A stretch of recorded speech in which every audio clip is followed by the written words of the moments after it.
Hi and welcome to the Pandas for Data Series and Time Series Analysis. Previous sessions के दो sessions तक हमने जाना कि Pandas क्या है और वो किस तरह से वर्क करता है टाइम सीरीज़ या फिर डेटा एनालिसिस के लिए। तो इस सेशन के अंदर हम सीरीज़ और Pandas डेटा स्ट्रक्चर को यूज़ करते हुए इंडेक्सिंग और री इंडेक्सिंग और उससे रिलेटेड डिफरेंट फंक्शनैलिटीज़ देखेंगे जो डेटा को प्री प्रोसेस या फिर हैंडल करने के लिए इस्तेमाल किया जाता है। लिहाजा वीडियो को फर्दर स्टार्ट करने से पहले मैं बताते चलूँ कि इससे रिलेटेड प्रीवियसली जितनी वीडियो हैं वो आप डायरेक्टली यूट्यूब पर आने के बाद फ़ाद हुसैन CS से सर्च करके इसके प्लेलिस्ट पर जाओगे और वो तमाम चीज़ें या वीडियोस जो कि इसके सेपरेट प्लेलिस्ट पर हैं यहाँ से आप रास्त इन चीज़ों को देख सकते हैं। इसके अलावा जो भी कंटेंट रिलेटेड मटेरियल है विच मीन प्रेजेंटेशन स्लाइड या कोड वो मेरे ब्लॉग fahadhusaincs.blogspot.com पे मिल जाएगा। फ्रीली आप यहाँ से चीज़ें डाउनलोड कर पाएंगे। लिहाजा अगर आप यूट्यूब चैनल पर नए हो, चैनल को सब्सक्राइब नहीं किया तो चैनल को ज़रूर सब्सक्राइब करें ताकि अपकमिंग वीडियोज़ के हवाले से आपको बर वक्त जानकारी मिले और इस तरह की लेटेस्ट और नई टेक्नोलॉजी से रिलेटेड चीज़ें आप बर वक्त आसानी के साथ सीख सकें। तो आज के सेशन के अंदर जो हमारा टारगेट है वो प्री प्रोसेस के उस स्टेप पर है जो बाय यूजिंग सीरीज़ और डेटा स्ट्रक्चर के ज़रिए से मुमकिन होता है। तो कुछ इनिशियल फंक्शनैलिटीज़ हैं, ठीक है, जिसको हम री इंडेक्सिंग के ज़रिए से हैंडल करेंगे। तो एक एक स्टेप्स हम यहाँ पर अभी देखेंगे और मैं इसे जूम कर लेता हूँ ताकि इसको समझना आसान हो। तो सबसे पहले हमारे पास एसेंशियल फंक्शनैलिटीज़ हैं जिसमें आप री इंडेक्सिंग देख रहे हैं कि इंडेक्स करने के बाद उसे री इंडेक्स करना, सीरीज़ हो या फिर डेटा फ्रेम हो, और उसके बाद अपने रिक्वायरमेंट के मुताबिक रिक्वायर्ड डेटा को सर्च करके फैच करके लेकर आना। ओके, तो हम उसी कोलैब की फ़ाइल पर इस वक्त मौजूद हैं जिस फाइल पर हमने प्रीवियस 2 सेशंस पर काम किया था पांडास के लिए। तो इस वक्त हम सीरीज़ के लिए इंडेक्सिंग इस्तेमाल कर रहे हैं, फिर हम डेटा फ्रेम के ज़रिए से भी करेंगे। तो हमने सबसे पहले NumPy और Pandas को इंपोर्ट किया और उसके बाद एक सीरीज़ बना रहा हूँ जिसमें रेंज की वैल्यू 0, 1 और 2 होगी और उसकी इंडेक्सिंग डिफ़ाइन करके मैं उसके इंडेक्सेस को देख रहा हूँ और उसके बाद उसके इंडेक्स स्पेसिफिक को प्रिंट करवा रहा हूँ। तो इस चीज़ को समझना है हमें। तो इंडेक्स जो हमारा जो तमाम वैल्यू के इंडेक्सेस को होल्ड करता है वो ये रहा। तो मैंने यहाँ पर इसे प्रिंट में इनक्लोज़ कर दिया ताकि ये दोनों चीज़ें एक साथ यहाँ पर डिस्प्ले हो सकें और उसके बाद इससे मैं डिस्प्ले करवाता हूँ। तो एक्चुअल जो वैल्यू है हमारी वो ऑब्जेक्ट पे मौजूद है।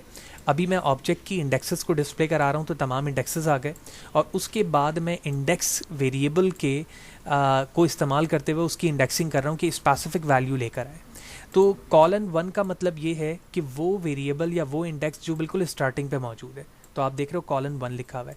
इसी तरह से मैं कॉलन 1 की जगह -1 लिखता हूँ और उसके बाद इसे एग्जीक्यूट करता हूँ।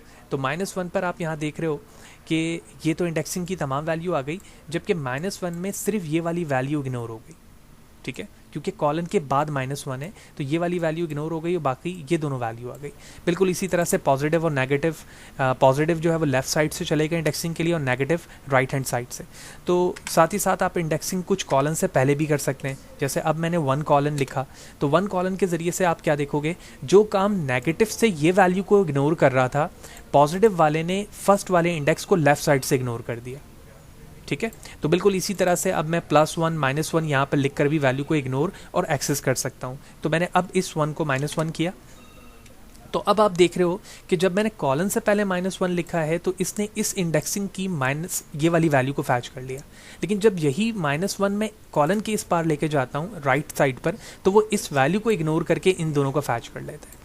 यानी आपको कॉलन के लेफ़्ट साइड और राइट साइड पर इंडेक्स की वैल्यू पॉजिटिव और नेगेटिव के ज़रिए से आप लेफ़्ट और राइट ड्यूरेशन पर आप उसको एक्सेस कर सकते हो। आइदर वो वैल्यूज़ जो हैं वो 3 नंबर्स में हो या फिर n नंबर्स पे हो।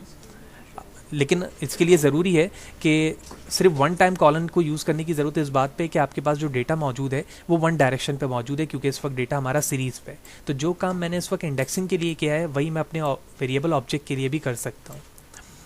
उसके बाद हमने यहाँ पर एक वेरिएबल लेबल्स लिया है और इसमें हम अपने इंडेक्सिंग को, जो हमारा इंडेक्सेस था इस PD के अंदर मौजूद, उसके ज़रिए से, यानी PD तो डायरेक्टली मैं पैंडास इस्तेमाल कर रहा हूँ और एक इंडेक्सेस बना रहा हूँ रेंज 0 से 2 के दरमियान और उसको डिस्प्ले करवा रहा हूँ। उसके बाद मैंने इस लेबल वेरिएबल को जिसमें इंडेक्सेस मौजूद हैं उसे इस सीरीज़ में इस्तेमाल कर रहा हूँ। कैसे? यहाँ पर ए रेंज मेथड मौजूद है तो वो 0, 1, 2 यानी 3 नंबर्स को एक्सेस करेगा। उन्हीं 3 नंबर्स को मैंने यहाँ पर डिस्प्ले करवाकर ऑब्जेक्ट 2 को भी डिस्प्ले करवा दिया और उसके बाद मैं ऑब्जेक्ट 2 से चेक करा रहा हूँ कि क्या इसके इंडेक्सेस लेबल वाले ही इस्तेमाल हो रहे हैं या नहीं। इस ऑपरेटर जो पाइथन का होता है उसके ज़रिए से चेक करा रहा हूँ। लिहाजा मैंने एग्जीक्यूट किया। आप देखें सबसे पहले हमारे लेबल्स डिस्प्ले हुए ठीक है, ये रहा लेबल्स। उसके बाद तमाम ऑब्जेक्ट की वैल्यू डिस्प्ले हुई और उसके बाद उसका डेटा टाइप भी आ रहा है और साथ ही साथ ये वैल्यू जो लास्ट पे है वो ट्रू रिटर्न कर रही है, क्योंकि इंडेक्सेस जो ऑब्जेक्ट 2 में इस्तेमाल हुए हैं वो लेबल्स वाले ही हुए हैं जो यहाँ पर मौजूद भी है। तो अगर ये फॉल्स आता है तो उसका मतलब ये है कि इस वेरिएबल का यहाँ पर इस्तेमाल नहीं किया गया। तो अभी तक दो चीज़ें देखी हमने कि एक सीरीज़ बनाने के बाद उसकी इंडेक्सिंग असेंडिंग या डिसेंडिंग ऑर्डर में यहाँ से हम कैसे कर सकते हैं, अलग से आप एक इंडेक्स बनाकर सीरीज़ में कैसे इस्तेमाल कर सकते हो, उसको वेरीफाई कर सकते हो, वो हमने देखा। बिल्कुल इसी तरह से अब मैं एक डेटा फ्रेम बना रहा हूँ जो हम प्रीवियस सेशन पे देख चुके हैं। तो यहाँ पर मैंने एक डिक्शनरी इस्तेमाल की और डिक्शनरी इस्तेमाल करने के बाद अपने डेटा फ्रेम को डिस्प्ले करवा रहा हूँ। तो वेरी सिंपल, तो मैंने यहाँ पर अपने सीरीज़ को डिस्प्ले करवा दिया। आप देख रहे हैं कि स्टेट, एयर एंड पॉपुलेशन 3 इसके कॉलम्स हैं और तमाम वैल्यूज़ यहाँ पर बिल्कुल इसी डिक्शनरी के फॉर्म पर दिख रही है। अब हमें यहाँ पर समझना ये है कि क्या मैं फ्रेम 1 के कॉलम को एक्सेस करके ये चेक करवा सकता हूँ कि कॉलम में कोई नाम स्टेट का है या नहीं, और साथ ही साथ किसी कॉलम में कोई स्पेसिफिक वैल्यू मौजूद है या नहीं। तो आप यहाँ पर देख रहे हो मैं दोनों चीज़ें चेक करवा रहा हूँ। किससे? इस वेरिएबल से जिसका नाम डेटा है। तो अभी मैंने यहाँ पर 1 लिखा है। मैं एक काम ये करता हूँ कि इसे एक वेरिएबल में इनक्लोज कर देते हैं, क्योंकि फ्रेम 1 डेटा वेरिएबल डेटा, ठीक है। मैं एक काम ये करता हूँ कि इसे फ्रेम 1 बना देता हूँ, ठीक है, और उसके बाद एग्जीक्यूट करके इस फ्रेम 1 को यहाँ पर कॉल कर लूँगा। That's it. अब फ्रेम 1 वेरिएबल बन चुका है और आप देखें कि अब ये इसकी वैल्यू यहाँ पर ट्रू रिटर्न हो रही है। कैसे? देखो, ट्रू रिटर्न होने की वजह ये है कि कॉलम में क्या स्टेट मौजूद है? जी बिल्कुल स्टेट मौजूद है। अगर आप ऊपर देखो तो यहाँ पर इस जगह पर, ठीक है ना। लेकिन क्या 2003 किसी इंडेक्स पे मौजूद है? नहीं, हमारे इंडेक्सेस नंबर तो 0 से ऑनवर्ड होते हैं, तो उसमें ये मौजूद ही नहीं है, लिहाजा इसने फॉल्स रिटर्न किया। बिल्कुल इसी तरह से मैं किसी लेबल्स के इंडेक्सिंग को अल्फ़ाबेटिक ऑर्डर में भी लिख सकता हूँ और उसके बाद उसे डिस्प्ले करवा सकता हूँ, जैसे हम प्रीवियस में भी देखे हैं सेशन पे कि आप नंबर्स में भी इंडेक्सिंग दे सकते हो और स्ट्रिंग में भी दे सकते हो। तो अब ये डुप्लीकेट लेबल्स को मैं चाहूँ तो किसी भी सीरीज़ में या डेटा फ्रेम पर इस्तेमाल कर सकूँगा जिसके इंडेक्सेस के नाम ये होंगे। अब जिस तरह से हमने स्टार्टिंग पे यहाँ पर सीरीज़ के इंडेक्सेस इस्तेमाल किए थे, बिल्कुल इसी तरह से मैं यहाँ पर डेटा फ्रेम जो हमने ऊपर बनाया था फ्रेम 1 के नाम से, मैं उसको भी यहाँ पर डिफरेंट फॉर्मेट से एक्सेस कर सकता हूँ। उसकी स्टार्टिंग वैल्यू, उसकी एंड वैल्यू, कॉलम्स की वैल्यू, रॉ की वैल्यू, इस चीज़ को हमें समझना है। तो मैंने कुछ कमेंट्स कर रखा है, मैं अनकमेंट कर रहा हूँ। तमाम चीज़ें प्रिंट में इनक्लोज हैं ताकि तमाम चीज़ें हमें आते हुए दिखें। सबसे पहले यहाँ पे लिखा हुआ है 0 2 टाइम कॉलन। तो 2 टाइम कॉलन लिखने का मतलब ये है कि यहाँ पर हमारे पास जो वैल्यूज़ है वो more than 1 rows and column पे मौजूद है। यही वजह है कि मैंने 2 टाइम कॉलन यहाँ पे लिखा है। अब जब मैंने यहाँ पर 0 के साथ 2 टाइम कॉलन लिखा तो आप देखो ये इसने ओवरऑल तमाम वैल्यू डिस्प्ले करवा दी। फिर इसी चीज़ को आप चाहें तो 2 टाइम कॉलन से भी रिप्रेजेंट कर सकते हैं, तो उसका मतलब है ऑल वैल्यू। आप देखें दूसरी भी तमाम वैल्यूज़ ऑल आ रही है। तीसरे नंबर पे यहाँ पर बताया गया है कि 0 रॉ और माइनस कॉलन, ये रॉ है और ये कॉलम है। तो तीसरे नंबर पर जो हमारे पास वेरिएबल है वो ये है। ये देखो इसने क्या किया, 0 रॉ की तमाम वैल्यू को डिस्प्ले करवा दिया। 0 रॉ का मतलब क्या है? जो पहली वैल्यू है ये, इसने तमाम इस वैल्यू को डिस्प्ले करवा दिया। उसके बाद यहाँ पे लिखा हुआ 0 all value of first column, ये चौथा हमारा मेथड था। तो चौथे मेथड पे देखो इसने तमाम वैल्यूज़ शो करवा दी। और लास्ट में हमारे पास ये है, ये तो वही चीज़ है जो टॉप पर मौजूद है, उसकी ज़रूरत नहीं, हम इसे हटा देते। यानी जब आप रॉ वाइज वैल्यू को एक्सेस कर रहे हो तो 2 कॉलन आपके पास मौजूद है और आप लेफ़्ट और राइट पॉजिटिव और नेगेटिव वैल्यू लिखकर मल्टी रॉज को एक्सेस कर सकते हो। फिर दूसरा सवाल ये होता है कि क्या मैं कॉलम को भी एक्सेस कर सकता हूँ? जी बिल्कुल, आप कॉलम को भी एक्सेस कर सकते हैं बाय LOC मैथड। तो LOC मैथड लिखने के बाद यहाँ पर मैंने स्टेट और एयर्स लिखे हैं। स्टेट और एयर्स से मुराद ये है कि मैं 2 कॉलम को सिर्फ प्रिंट करवाना चाहता हूँ, इन दोनों को, पॉपुलेशन को नहीं लेना चाहता। तो मैंने iLock मैथड का कॉल करके तमाम रॉज लिए हैं इन दोनों कॉलम्स के। देख रहे हो आप कॉलन लिखा हुआ है यहाँ पर। तो आप जब लास्ट में आओगे तो ये देखो स्टेट और एयर्स आए हुए हैं। मैं इनमें से एक हटा देता हूँ। मैंने यहाँ से एयर हटा दिया और उसके बाद इसे एग्जीक्यूट किया तो आप देख रहे हैं कि सिर्फ और सिर्फ लास्ट में यहाँ पर स्टेट आया। That's it. इसी तरह से री इंडेक्सिंग का भी ऑप्शन होता है, आइदर आप सीरीज़ इस्तेमाल कर रहे हो या फिर आप डेटा फ्रेम इस्तेमाल कर रहे हो। यानी मैंने एक दफ़ा सीरीज़ बनाई, उसमें इंडेक्सिंग दी, अब क्या मैं इसे एक्सचेंज कर सकता हूँ? जी बिल्कुल एक्सचेंज कर सकते हैं बाय यूजिंग री इंडेक्स मैथड। तो हमारे पास ये बिल्कुल बेसिक डेटा है जो सीरीज़ बनाने के लिए इस्तेमाल हो रहा है। मैंने इसे एग्जीक्यूट किया और उसके बाद री इंडेक्स मैथड के ज़रिए से DBAC को ABCDE कर रहा हूँ। अच्छा, अब यहाँ पर एक प्रॉब्लम है, यहाँ पर एलिमेंट क्वांटिटी 4 है और मैंने 4 ही इंडेक्स दिए, लेकिन जब मैं री इंडेक्स कर रहा हूँ तो मैंने 5 इंडेक्स नंबर दे दी। अब हमें यहाँ समझना है कि जब ये ऑब्जेक्ट 2 की वैल्यू डिस्प्ले होती है तो ये किस तरह से होती है। अब देखो, उसने 4 को तो प्रॉपर्ली बिहेव किया, लेकिन लास्ट वाले एलिमेंट को या इंडेक्स को इसने नॉट अ नंबर लिया। क्यों? क्योंकि हमारे पास जो ऑब्जेक्ट टू वेरिएबल है उसमें जो लास्ट 5th नंबर्स है या 5th इंडेक्स है उसमें कोई नंबर मौजूद ही नहीं था, लिहाजा उसने NaN पे उसे रिप्रेजेंट किया है। बिल्कुल इसी तरह से हमने एक तीसरा ऑब्जेक्ट क्रिएट किया है यहाँ पे OBJ3, जिस पे आप देख रहे हो सीरीज़ में 3 वेरिएबल्स हैं, 3 इंडेक्स हैं। अब यहाँ पर ऑब्जेक्ट 3 को मैं डिस्प्ले भी करवा रहा हूँ और साथ ही साथ उसकी इंडेक्सिंग भी अलग से दे रहा हूँ। ठीक है, रेंज पे मैंने दिया। अभी इस चीज़ को हम ज़रा समझेंगे बाय यूजिंग प्रिंट में इनक्लोज करने के बाद।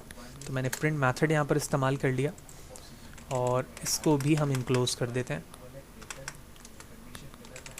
ठीक है, तो और उसके बाद ये जो मेथड है ffill, इसे भी हम समझेंगे। तो पहले मैंने इसको एग्जीक्यूट किया।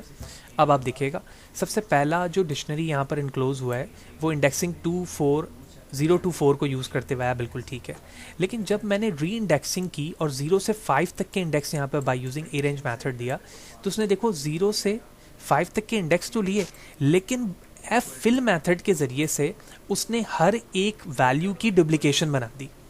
आप देख रहे हो, ब्लू हमारा एक एलिमेंट था, उसने 2 दफ़ा ब्लू लिख दिया, पर्पल 1 टाइम था, 2 दफ़ा पर्पल लिख लिया, और येलो 1 टाइम था, उसको 2 टाइम कर दिया। तो ये जो मेथड्स हैं, इसके ज़रिए से आपने री इंडेक्सिंग करने के बाद वैल्यू की डुप्लीकेशन भी आप बना सकते हैं, ताकि जो NaN यानी नॉट अ नंबर का मेथड या एरर वहाँ पर शो हो रहा था उससे बचा जा सके।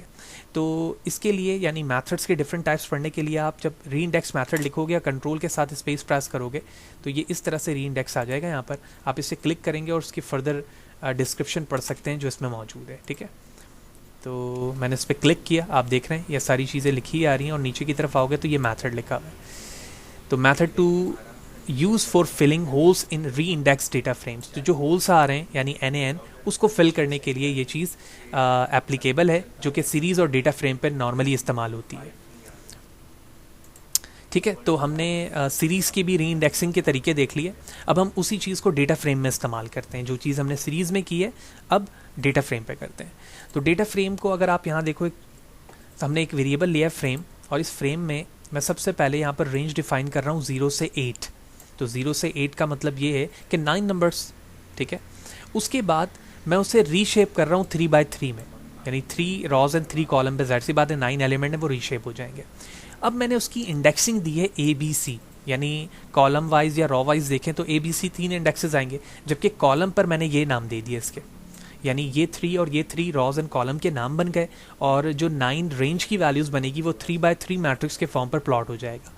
ठीक है, और ये वेरिएबल फ्रेम पे मौजूद है और मैंने उसको डिस्प्ले करवा दिया। तो मैं इस लाइन को अभी हटा देता हूँ कंट्रोल X करके, ताकि हमारे लिए समझना आसान हो जाए। ठीक है, मैंने इसे डिस्प्ले करवाया, बिल्कुल मीनिंगफुल देख रहे हैं आप, ये हेडिंग बन गई और ये तीनों इसके इंडेक्सेस के नाम हो गए और ये ओवरऑल 8 नंबर्स हो गए।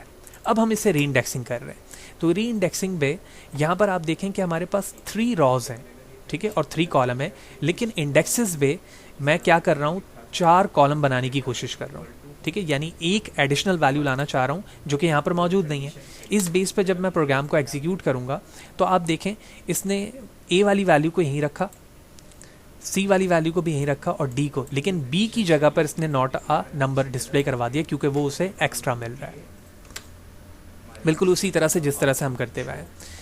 तो क्या मैं किसी कॉलम की स्टेट को रीइंडेक्स कर सकता हूँ? जी बिल्कुल कर सकता हूँ। हमारे कुछ स्टेट्स के यहाँ पर नाम है जो लिस्ट के फॉर्म पर मौजूद हैं। मैं फ्रेम की रीइंडेक्सिंग कर रहा हूँ बाय यूजिंग कॉलम्स।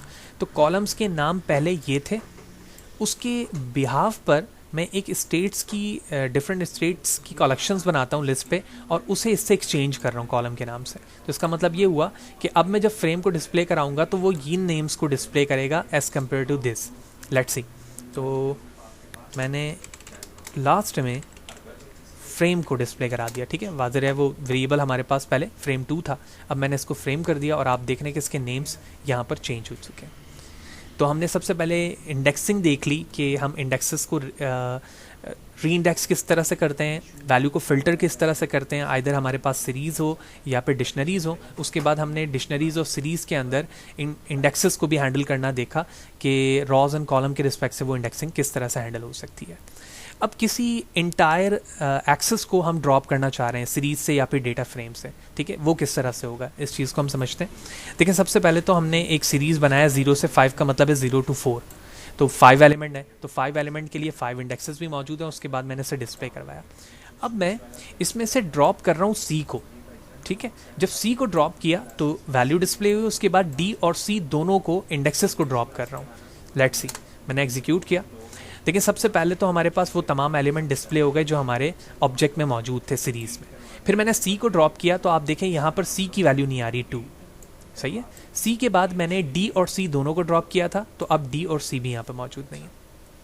तो ये सिंपलेस्ट तरीका है कि आप किसी डायरेक्टली इंडेक्स को डिलीट भी कर सकते हैं, तो वो पूरी रॉ को वहाँ से डिलीट कर देगा सीरीज़ के लिए।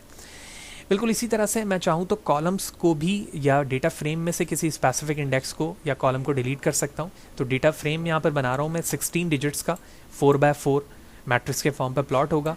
4 इसके रॉज की नेम है और 4 हेडिंग्स के या कॉलम्स के नेम है। उसके बाद हम इसे डिस्प्ले करा रहे हैं और उसमें से 2 इंडेक्सेस को मैं यहाँ पर डिस्प्ले करा रहा हूँ, ड्रॉप करवा रहा हूँ, this one and this one. तो ये दोनों को मैं यहाँ से ड्रॉप कराना चाह रहा हूँ और उसके बिहाफ पर मैं वेरिएबल डेटा को डिस्प्ले करवाऊंगा यहाँ पर। एंड हियर इट इज, आप देख रहे हैं कि जो चीज़ें वहाँ से ड्रॉप होनी थी वो यहाँ पर ड्रॉप हो चुकी हैं और दोनों वैल्यूज़। ओके, तो मुझे फर्स्ट लाइन पे ही यहाँ पर डिस्प्ले करवाना होगा क्योंकि मैं सिर्फ ऑन द स्टेप इसे डिलीट करवा रहा हूँ। तो मैंने डायरेक्टली ड्रॉप करते ही डिलीट करा दिया क्योंकि मैं बाद में करा रहा हूँ तो वो यकीनी तौर पे इस वेरिएबल को एक्सेस कर रहा है। तो आपने देखा जैसे मैंने इसे ड्रॉप करवाया तो वो दोनों एट्रीब्यूट्स अब यहाँ से डिलीट हो चुके हैं। बिल्कुल इसी तरह से आप एक्सेस वाइज भी डिलीट कर सकते हैं किसी को। अभी तो हमने डायरेक्टली इंडेक्सेस के नाम लिखे हैं, वो चीज़ डिलीट हुई है। अब मैं एक्सेस के थ्रू भी इसे कर सकता हूँ। कैसे? तो इस चंक में मैं सबसे पहले तो डेटा वेरिएबल को, यानी जो फ्रेम है हमारे पास डेटा फ्रेम, उसे लिखता हूँ। उसके बाद मैं एट्रीब्यूट 2 को यानी कॉलम 2 को डिलीट कर रहा हूँ बाय यूजिंग एक्सेस 1, ठीक है। और उसके बाद 2 and 4 को डिलीट कर रहा हूँ with respect to the column और ये तमाम वैल्यूज़ हमें दिखेंगी। तो सबसे पहले तो हमारे पास ओरिजिनल डेटा आ गया यहाँ पर, आप देख रहे हो। उसके बाद हमने कॉलम 2 को डिस्प्ले करवाया था। अभी हमने इंडेक्सेस रॉ वाइज करवाई, अब हम कॉलम वाइज करवा रहे हैं। तो आप देखो सेकंड पर हमारे पास 2 मौजूद नहीं है। फिर तीसरे पर 2 and 4 को डिलीट करवाया मैंने कॉलम एक्सेस इस्तेमाल करते हुए। देखें, कॉलम एक्सेस पे ये तीनों भी डिलीट हो गई। यानी सीरीज़ में से भी किसी इंडेक्स को डिलीट किया जा सकता है और साथ ही साथ डेटा फ्रेम में से हम रॉ और कॉलम दोनों को डिलीट कर सकते हैं बाय इट्स ओन नेम, जैसे हमने यहाँ पर करके देखा। इन प्लेस टू यानी आप सी एट्रीब्यूट को डायरेक्टली भी डिलीट करना चाहते हैं या ऑब्जेक्ट की बात हो रही है जो ऊपर मौजूद था, तो अभी हम वो ऑलरेडी यहाँ पर सारी चीज़ें टेक्निक देख चुके हैं, तो हमें मज़ीद इसमें करने की ज़रूरत नहीं है। तो इससे हम यहाँ से डिलीट कर सकते हैं जो हम ऑलरेडी देख चुके हैं। अब हमारे पास जो पार्ट है वो इंडेक्सिंग, सिलेक्शन एंड फिल्टरिंग का है, ठीक है। यानी सबसे पहले तो हमने ये देख लिया था कि इंडेक्सिंग क्या है। अब सिलेक्शन और फिल्टरिंग तीनों चीज़ों को एक साथ देख रहे हैं हम सीरीज़ पर, जो अभी मैंने स्टार्टिंग से तमाम चीज़ें बताई हैं। सबसे पहले आप देख रहे हो कि हमारे पास एक सीरीज़ है जिसमें 0 to 3 नंबर होंगे, यानी 4 एलिमेंट्स नंबर्स होंगे और ये 4 इंडेक्स हैं। मैंने अपने सीरीज़ को डिस्प्ले करवाया। उसके बाद सेकंड लाइन पर मैं सिर्फ और सिर्फ क्या डिस्प्ले करा रहा हूँ, बी इंडेक्स को। फिर मैं 1 नंबर को डिस्प्ले करा रहा हूँ। फिर री इंडेक्सिंग में मैंने बताया था कि 2 से 4 रेंज आप बता देते हो कि किस इंडेक्स से कहाँ तक की वैल्यू डिस्प्ले हो। स्पेसिफिकली किसी कॉलम को आप या इंडेक्स को डिस्प्ले करवाना चाह रहे हैं, वो रेंज डिफाइन कर दी या फिर greater than less than wise value को डिस्प्ले करवाया उस सीरीज़ में से जिसका नाम OBJ है। तो सबसे पहले आप यहाँ देखो तो OBJ है, ये तमाम वैल्यू को डिस्प्ले कर रहा है। फिर B यहाँ लिखा गया है सिंपल। तो अगर आप B को देखो इस कंपेयर पे, तो यहाँ पर सिर्फ और सिर्फ B की वैल्यू क्या लिखी हुई है, 1। इसने 1 को डिस्प्ले कर दिया यहाँ पर। फिर उसके बाद यहाँ से आप देख रहे हो 2 से 4 वैल्यू, 2 से 4 की वैल्यू जो मैं रेंज आ रही है, यानी 0, 1, 2, ये तमाम वैल्यूज़ है। एक हायर इंडेक्स लिखते हैं हम, 4 लिख रहे हैं तो ये 3 तक जाएगा। तमाम वैल्यू डिस्प्ले कर दी इंक्लूडिंग डेटा टाइप। फिर BAD, ये देखो BAD की तमाम वैल्यू डिस्प्ले कर दी इंडेक्स नंबर से। फिर लिखा हुआ 1 and 3, ओनली 1 और 3 वैल्यू आ गई, यानी मैं स्पेसिफिकली इंडेक्स से भी कर सकता हूँ और स्पेसिफिक वैल्यू से भी कर सकता हूँ जो ऑब्जेक्ट में मौजूद है। उसके बाद लेस देन 2, लेस देन 2 का मतलब है कि ऑब्जेक्ट वेरिएबल सीरीज में जो भी वैल्यू 2 से कम है उसे डिस्प्ले कर दो। देखें इसने भी वो डिस्प्ले कर दिया। यानी हमने यहाँ पर देखा कि हम सीरीज बनाकर उसकी इंडेक्सिंग कॉल कैसे कर सकते हैं, स्पेसिफिक वैल्यू को सेलेक्ट कर सकते हैं और फिल्टर करके वैल्यू को कैसे डिस्प्ले करवा सकते हैं, वो डिफरेंट वेज से हमने यहाँ पर देखा। उसके बाद डायरेक्टली आप कॉलन वाइज भी लिख सकते हो, ठीक है। मैं इसको प्रिंट करवा देता हूँ ताकि दोनों वे पर हमें समझना आसान हो। तो मैंने यहाँ से इसको डिस्प्ले करवाया, ठीक है। ABCD इंडेक्स टोटल ओवरऑल वहाँ मौजूद है हमारे पास, जो ओरिजिनल हमारा OBJ है। लेकिन अब मैं B कॉलन C लिख रहा हूँ, तो B से C तक की तमाम वैल्यू जो हमारे ऑब्जेक्ट में मौजूद है। बिल्कुल इसी तरह से नीचे हमने B to C यहाँ पर डिस्प्ले करवाया हुआ है और इसकी वैल्यू भी वही डिस्प्ले होगी जो ऊपर हुई भी है। आप रेंज बढ़ा सकते हैं, कम कर सकते हैं, तो उसकी ज़रूरत नहीं है। तो जो काम अभी हमने यहाँ पर जैसे आप देख रहे हो सीरीज़ के लिए किया है, यही काम हम डेटा फ्रेम के लिए भी कर सकते हैं, क्योंकि हम दोनों चीज़ों को एक साथ लेकर चल रहे हैं मैनिपुलेट करने के लिए। तो 0 to 16 का मतलब है 15 नंबर्स 4 by 4 पे, यानी 16 आ गए। इंडेक्सेस के नाम with respect to the rows and columns के name with respect to the heading. उसके बाद मैं पूरे को डिस्प्ले करा रहा हूँ, सिर्फ कॉलम 2 को करवा रहा हूँ, सिर्फ कॉलम 2 और 3 को करवा रहा हूँ, यानी उसको फिल्टर कर रहा हूँ रिकॉर्ड को कि जो रिक्वायरमेंट के मुताबिक डिस्प्ले हो जाए। मैंने इसे एग्जीक्यूट किया एंड हियर इट इज़। आप देख रहे हैं कंप्लीट मैट्रिक्स या डेटा फ्रेम, ओनली 2 एट्रीब्यूट्स, ठीक है, जो 2 था हमारा, और उसके बाद 3 and 1 जिसको हम डिस्प्ले करवा रहे हैं। इसी तरह से ये वो इंपॉर्टेंट कॉन्सेप्ट आ गया जो अभी हमने टॉप पर बिल्कुल स्टार्टिंग पे देखा था, जब मैं सीरीज़ और डेटा फ्रेम की इंडेक्सिंग बता रहा था आपको कि आप कॉलम से पहले और कॉलम के बाद वैल्यू लिखकर किस तरह से रिकॉर्ड को फिल्टर कर सकते हैं। तो ये वेरिएबल डेटा है जो कि इस वक्त डेटा फ्रेम है और ये 4 by 4 की वैल्यूज़ पे लगता है। तो मैंने यहाँ पे लिखा है कॉलम 2, ठीक है, और दूसरे में लिखा है डेटा वेरिएबल 3 की जो कॉलम हमारा 3 है उसमें वो तमाम वैल्यू लेकर आ जाओ जो 5 से ग्रेटर है। लेट्स सी, पहले तो मैं इसे एग्जीक्यूट करता हूँ, उसके बाद हम चेंज करेंगे। तो 2 से मुराद यहाँ पर कॉलम के बाद वाली वैल्यू है, इसका मतलब है रॉज, ठीक है। तो रॉज में अगर आप देखें तो ये रहा फर्स्ट, ये रहा सेकंड, तो 0 4 पे यहाँ पर है और ये 0 4 पर आ गया, यानी ये वाली चीज़ चल गई। फिर 3 पे यहाँ पर आप देख रहे हो ग्रेटर देन 5, ठीक है। तो इसने क्या किया, तमाम वो वैल्यूज़ फ़िल्टर यहाँ पर करी 3 के लिए जो ग्रेटर देन 5 है। अब इसी तरह से आप यहाँ पर इंडेक्सिंग को चेंज कर सकते हैं। मैंने 1 के लिए कर लिया, पहले वाली वैल्यू आप देखो 1 के लिए आ गया। इसी 1 को हम -1 भी ले आते हैं, ठीक है। -1 से क्या हुआ, -1 की वैल्यू इग्नोर हो गई, बाकी तमाम आ गई। लेकिन यही -1 अगर मैं यहाँ कर दूँ, ठीक है, ओप्स, और उस बेस पर अगर हम रन करें तो आप देख रहे हैं कि इसने क्या किया, सिर्फ 12 13 वाली वैल्यू लाया है। तो उसका मतलब है लास्ट इंडेक्स की value with respect to the rows वाली हमारी बात हो रही है। तो बिल्कुल वही लॉजिक यहाँ पर चल रही है जो लॉजिक अभी हमने ओवरऑल देखा। इसमें 2 डायमेंशनल डेटा होते हैं, आप चाहें तो सेकंड कॉलम के साथ भी इसे आप इस्तेमाल कर सकते हैं। तो मैंने 2 टाइम कॉलम यहाँ पे लिख दिया और अब आप देख रहे हो अभी भी हमारा रिजल्ट पहले वाले पे वही है। अब हम यहाँ पर आते हैं, मैंने यहाँ लिख दिया ओनली 1, ठीक है। तो आप देख रहे हो कॉलन ऑल 1, तमाम वैल्यूज़ यहाँ पर आ गई, ठीक है। और अगर मुझे कॉलम के लिए करना होगा तो अभी हम ऊपर देख ही चुके हैं कि हम फिल्टर करके किसी कॉलम को किस तरह से ला सकते हैं। इसी तरह से डेटा वेरिएबल को मैंने लेस देन 5 किया और उसके बेस पर तमाम वैल्यूज़ जो लेस देन 5 थी उनको 0 असाइन करके उसे डिस्प्ले करवा रहा हूँ। तो अब डेटा वेरिएबल में आप देखेंगे कि जितनी वैल्यू लेस देन 5 थी वो तमाम की तमाम 0 हो चुकी हैं बाय यूजिंग दिस टेक्निक, ठीक है। जो काम हम यहाँ करना चाह रहे थे वो मैंने डायरेक्टली इन स्टेप्स पे किया और उसके बाद उन तमाम वैल्यूज़ को जो लेस देन 5 थी उन्हें 0 असाइन करके उसे डिस्प्ले करवा दिया। बिल्कुल इसी तरह से लास्ट जो इस सेशन का पार्ट है वो LOC NI मैथड्स हैं, ठीक है। तो सबसे पहले तो इन बेसिक डिफरेंसेस इनका देखते हैं कि LOC NI मैथड्स क्या हैं और ये वर्क किस तरह से करते हैं। ओके, स्टैक ओवरफ्लो से मैंने यहाँ पर डिफरेंस ओपन किया हुआ है जिसमें लेबल वर्सेस लोकेशन के नाम से ये कंसर्न्स हैं, जिसमें आप देख रहे हो the main distinction between the two method is lock LOC get rows and or column with particular label। यानी ये आपको rows या column ला के देगा जो आपने particular label बताया है, जबकि ILOC get rows and column at integer location। लेकिन इसमें आप क्या करोगे, जो इंटीजर वैल्यू बताओगे उसके मुताबिक वो लोकेशन वाली वैल्यूज़ को फैच करके आपको ला कर दे देगा, ठीक है। ये 2 बेसिक डिफरेंस हमने यहाँ देख ली। अभी हम कोड पे जाकर इन चीज़ों को करेंगे तो और भी बेहतर तरीके से हमें बात समझ में आएगी। देखो हमने यहाँ पर LOC मेथड इस्तेमाल किया है, इसका मतलब ये हुआ कि हम पर्टिकुलर लेबल्स के बेस पर जंप करना चाह रहे हैं किसी जगह पर। तो यहाँ पर मैंने लेबलिंग बताई, ये हमारा डेटा वेरिएबल के इंडेक्स का नाम है और उस इंडेक्स में से उन 2 कॉलम को मैं फैच करना चाह रहा हूँ जो यहाँ पर लिखे हैं 2 और 3। तो कॉलर एडो से 2 और 3 मैंने हेडिंग को लिया और इस बेस पर मैं अपनी वैल्यू को यहाँ पर प्रिंट करवा रहा हूँ। लेट्स सी, तो हम यहाँ पर आते हैं, मैंने यहाँ लिखा print bracket start and close, let's execute.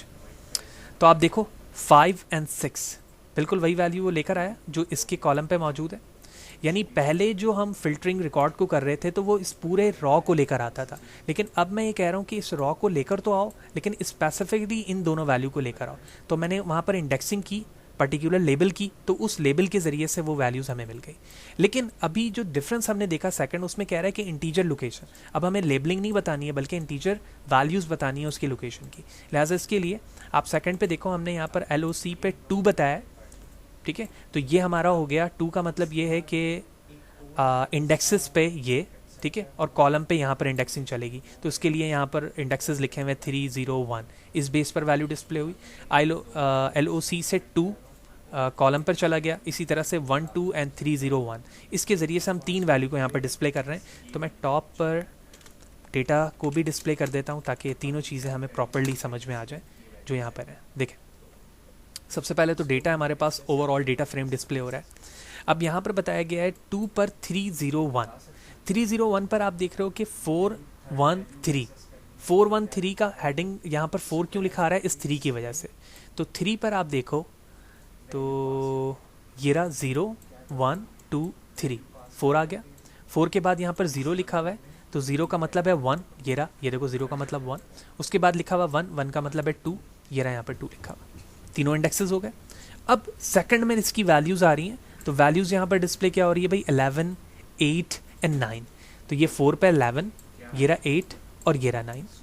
जो जो इंडेक्सेस हमने यहाँ पर लिए हैं कॉलम की, उनकी तमाम वैल्यूज़ डिस्प्ले हो गई यहाँ पर सेकंड के रिस्पेक्ट से। बिल्कुल इसी तरह से ये जो 2 लिखा हुआ है यहाँ पर, अगर आप इसे देखो तो वो ये रहा। तो 1, 2, 3 और 4, 8, 9, 10, 11, इंडेक्स नंबर 2, 0, 1 और 2, तमाम वैल्यूज़ आ गई। फिर इसी तरह लास्ट में रॉस एंड कॉलम की वैल्यू इस तरह से लिखी हुई है, इसे हम समझते हैं। देखिए 1 और 2, तो 1 और 2 का मतलब ये है कि ये रहा 1 और ये रहा 2। तो देखो 1 और 2 हमारे पास रॉज आ गए। कॉलम पर हमने बताया हुआ 301, तो वही वाले कॉलम हो गए जो यहाँ पर भी मौजूद है, तो वही वैल्यूज़ यहाँ पर भी डिस्प्ले हो गई दोनों की। तो दोनों के इंडेक्स पर अप्लाई हुआ। पहले हमने सिर्फ एक रॉ के रिस्पेक्ट से ये चीज़ें अप्लाई की थी, अब हम 2 रॉस के रिस्पेक्ट से सेम चीज़ें अप्लाई करके फिल्टर रिकॉर्ड को डिस्प्ले कर रहे हैं। ठीक है, तो प्रैक्टिस रिक्वायर्ड है ये सारी चीज़ों पर, जिस तरह से मैं अभी यहाँ पर करके आपको दिखा रहा हूँ। इसी तरह से सेम टेक्निक यहाँ पर मैंने दोनों चीज़ों पे भी अप्लाई कर दी, LOC पर भी और ILOC पर भी। ठीक है, दोनों को हम देखते हैं यहाँ पर। तो 2 इंडेक्सेस की वैल्यू है यहाँ पर, LOC के ज़रिए से देखें दोनों की वैल्यू यहाँ पर डिस्प्ले हो गई। और नीचे जो है मैं रॉ एंड थर्ड कॉलम की ऑल वैल्यूज़, लेकिन उसके बाद हम ये भी बता रहे हैं कि 3 एट्रीब्यूट में जितनी वैल्यू ग्रेटर देन 5 है उनमें डिस्प्ले करो आप। तो इस रिस्पेक्ट से हमारा फ़िल्टर रिकॉर्ड यहाँ पर आ चुका है, जो मैनिपुलेट करते हुए रिकॉर्ड को according to the LOC and ILOC method record को डिस्प्ले कर रहा है। क्लियर है? तो होपफुली ये तमाम चीज़ें क्लियर होंगी जो हमने सेशन के स्टार्ट से लेकर अभी तक देखा है। तो अगर मैं एक क्विक रिव्यू बताऊं तो सबसे पहले हमने ये देखा कि हम डेटा सीरीज़ और फ्रेम को इस्तेमाल करते हुए इंडेक्सेस को किस तरह से हैंडल करते हैं। ठीक है, तो उन इंडेक्सेस पर हमने सबसे पहले ये देखा कि कॉलन 1 से पहले या कॉलन के बाद 1, -1 की क्या वर्किंग है, वो किस तरह से होती हैं। फिर हमने वही काम डेटा फ्रेम पर देखा। फिर डेटा फ्रेम पर करने के बाद हमने कुछ री इंडेक्सिंग करी सीरीज़ पर भी, और फिर डेटा फ्रेम पर भी री इंडेक्सिंग करके देखी। री इंडेक्सिंग के बाद फिर हमने कॉलम को या रॉ को ड्रॉप करके देखा एक्सेस और कॉलम के रिस्पेक्ट से, तो उसकी कुछ मीनिंगफुल एग्जांपल्स हमने यहाँ पर करी।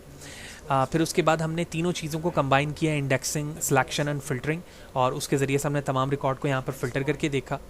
और ये प्रोसेस हमने डिफरेंट एग्जांपल्स के ज़रिए से देखी, और एट लास्ट हमने LOC और ILOC के दरमियान डिफरेंसेस देखा कि हम किस तरह से मीनिंगफुल मैनर पर इसे इस्तेमाल कर सकते हैं। तो नेक्स्ट सेशन पे जाएंगे तो फिर हम मल्टीपल मज़ीद ऑपरेशंस देखेंगे जो अर्थमेटिक ऑपरेशंस हो सकते हैं, जो किसी सीरीज़ या फिर डेटा फ्रेम के दरमियान इस्तेमाल हो सकते हैं और दो अलग अलग सीरीज़ को ज्वाइन कर सकते हैं, मल्टीप्लाई कर सकते हैं, ऐड कर सकते हैं, सब्ट्रैक्ट कर सकते हैं। वो सारी चीज़ें हम देखेंगे।